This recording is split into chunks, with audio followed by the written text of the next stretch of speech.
How does feedback differ from criticism? Why is it better to invite feedback rather than wait for people to give it to you? And how will you benefit from a feedback culture? When I'm reversing my car, Margaret, my wife, caring lady, she is trying to help me by looking for the traffic. For years, I've moved Margaret back gently so I could take in all the information myself. When Margaret's reversing the car, I'm in the passenger seat leaning right back like this so Margaret can get all the information herself. One day I'm leaning back like this and I just ask, Margaret, what do you experience when I lean back like this? Quick as a flash, she said, Shay, I don't understand why you don't help me when I help you. Get into my shoes. When I lean back like this, what am I communicating? I'm saying, you're competent. I trust you to drive. The biggest compliment I can pay somebody is to say you are competent. What's been heard by Margaret is, you don't care. One of the worst things Margaret could ever hear from somebody. Is it any wonder we have trouble in our relationships? Now that's tragic. Why is it tragic? Because that relationship is important to me. I'm trying to add value. In actual fact, I'm eroding value.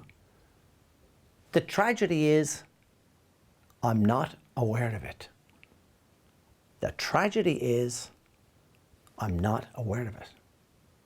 How many of us, good intentioned, good-willed, are doing things and we will be the source of dysfunction and not even aware of it?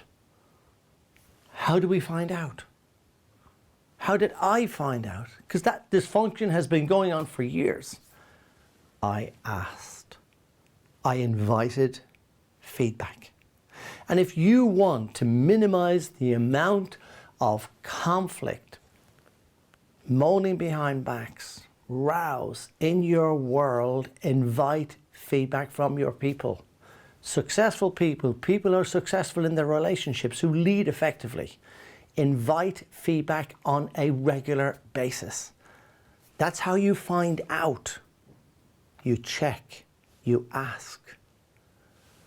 And please be very careful going with your own perceptions on things. My perception tells me this paper bag is empty. However, if I look inside from another perspective, we find there is something else there. A different perspective.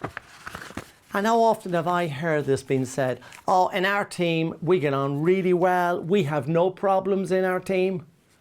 But tell you what, when people actually check out and ask those questions and invite feedback, they find from another perspective that there are some issues in there.